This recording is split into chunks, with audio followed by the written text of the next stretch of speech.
We thought 100 people before us would have tried it. We just thought it was such a silly idea, and the accents were terrible. Not for a second did we expect to even speak to Kate, let alone have a conversation with anyone at the hospital. We wanted to be hung up on. We didn't think, and I don't think anyone would have thought, that it would have had the outcome, you know, the tragic outcome. The set of circumstances could never be predicted by anyone, I don't think. You know, and at every single point it was innocent on our behalf, and it was just something that was fun and lighthearted, and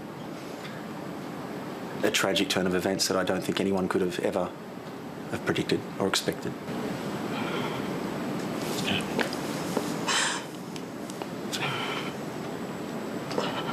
We both found out about the same time, and I think it was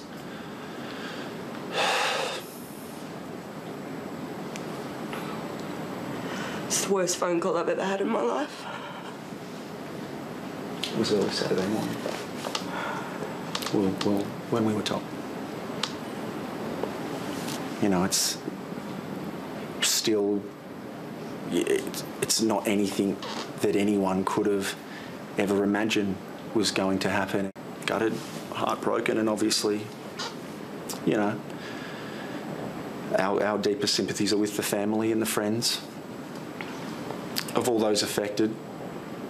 And, you know, obviously, Mel and myself are incredibly sorry for the situation and what's happened. And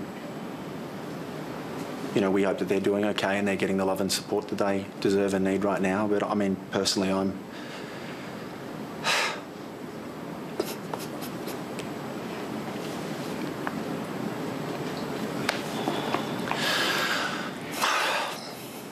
gutted. There's not a minute that goes by that we don't think about her family and what they must be going through. And the thought that we may have played a part in that is gut-wrenching. Why there's a process in place for us to record that and for the team to work out what to do with it next. We did everything that we normally do when we make those prank calls.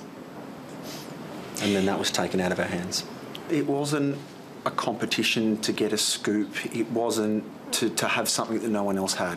You know, other people were trying other ways to get whatever they wanted from the situation, and ours was the most innocent thing that we'd come up with. It wasn't meant to go that far. We didn't expect them to put us through.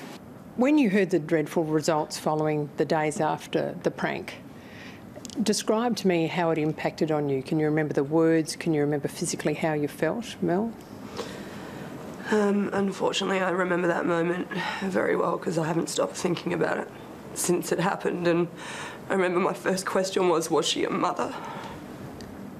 When you found out that she was, of 2 children, how did... I'm very sorry and saddened for the family, and I can't imagine what they'd be going through. And what about you, Michael? Look, I'm gutted, you know, shattered, heartbroken. Does it even feel real to you what's happened? I mean, we're still trying to get our heads around everything, you know, trying to make sense of the situation. It doesn't seem real because you just couldn't foresee something like that happening from a prank call. You know, it was never meant to go that far. It was meant to be a silly little prank that so many people have done before. This wasn't meant to happen. In hindsight, and anyone can say that now, in hindsight, would you do something like that again? I don't think that anyone could have predicted, you know, that outcome. What could have happened. It was just a tragic set of circumstances that I don't think anyone could have thought that you know, we'd be here. Who came up with the idea of the prank? Who came up with the idea? It was just, you know, in a team meeting before the show. So it wasn't one of either of you individually? Everything's done as a team. It's collaborative. As a team. Yeah. Did you have advice, legal advice, or senior producers nursing you through this?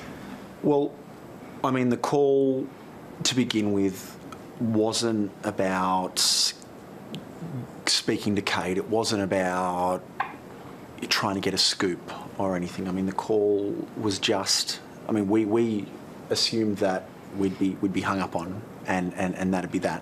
When you weren't hung up on, and you could even hear that, and let's be honest, you thought it was a coup at the time, Mel, and were you kind of shocked that you even got to that far to talk to the nurse beside Princess Kate? Absolutely, and the accents were terrible. You know, it was designed to be stupid. We were never meant to get that far. From the little corgis barking in the background, we obviously want it to be a joke. And I suppose, you know, the joke was always on us, not anyone else. It wasn't about trying to fool someone. I mean, we just assumed that with the voices that we put on, you know, we were going to get told off, and that was the gag in us.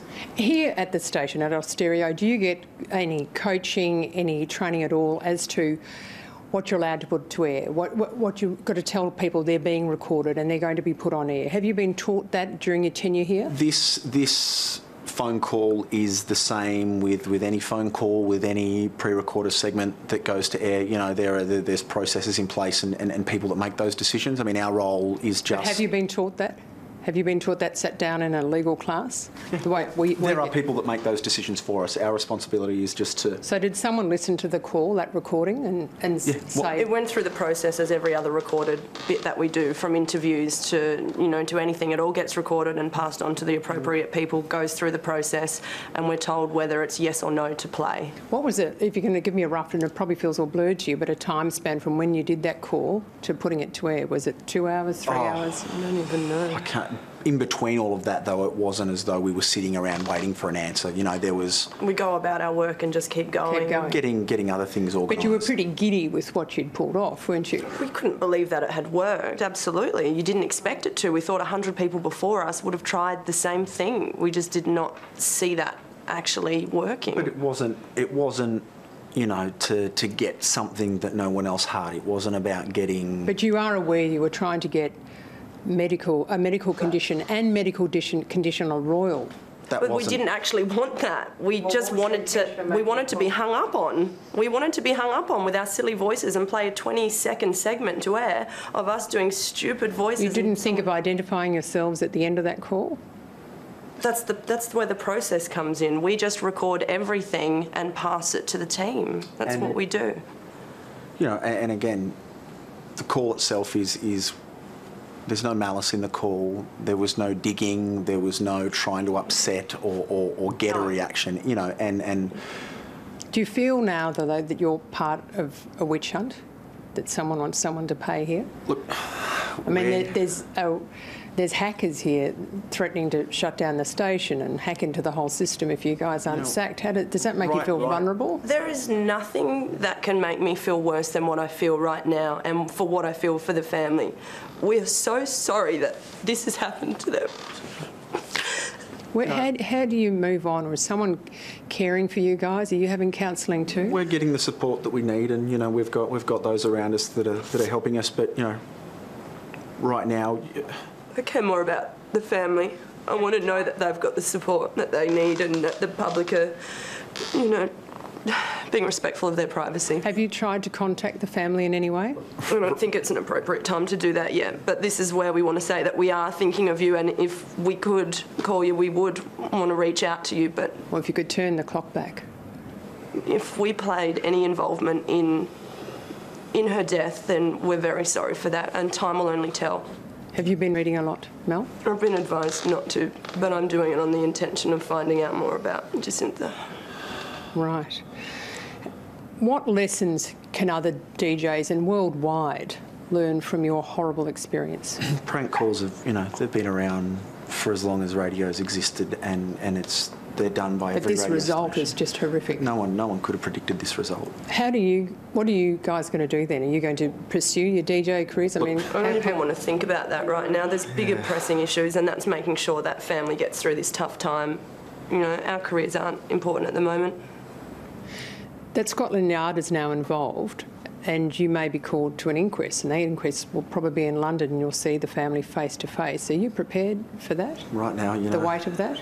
Right now, we're trying to wrap our heads around what's happened. If that's going to make them feel better, then I'll do what I need to do, absolutely. If that's something that they want to do to get some closure, then I will do that. You have had a lot of support. There's a poll out today of 1,100 people, 11,000 actually, and they've said that 2/3 of them that they feel you're not to blame for this horrible result. And then you've got the other side of horrible Twitter saying many lives ruined, shame on you, you've got blood on your hands. How do you balance that, the support and absolute hostility? I think, what's important right now is that the family of Jacintha are getting the support and the love that they deserve, and I mean that's what's important here. It's nothing more than a tragic turn of events that no one could have predicted, and for the part that we played, we're obviously we're incredibly sorry, and I feel in you, Mel, that you're just all but frozen. Is that correct? I'm just so devastated for them. I'm really feeling for them. It's a shocking turn of events. I just couldn't. If we had any idea that something like this could be even possible to happen, we couldn't see this happening. No, it was meant to be a prank call. Do you feel sick now that you were saying this is a highlight of my career and you were excited about getting the call through to get to this moment? We couldn't foresee what was going to happen in the future. When you did call them, though, and you're talking first to the Jacintha and then the second nurse, did you think in the days after it, oh, those poor nurses, wonder how they're feeling? Did you think for them at all, or were you just in that giddy sense? The call itself was not malicious, and no harm was intended on Jacintha or the other nurse or Kate or Prince William or anyone. It wasn't from start to finish. There was no harm intended, and obviously, we're incredibly sorry for the harm that we may have helped contribute. And you've been very brave talking, and I just hope people are caring for you guys too, because it's going to take, I feel, for two DJs who like to put a few smiles on faces, it'll be a while before we hear the two of you laugh. Thank you. Okay.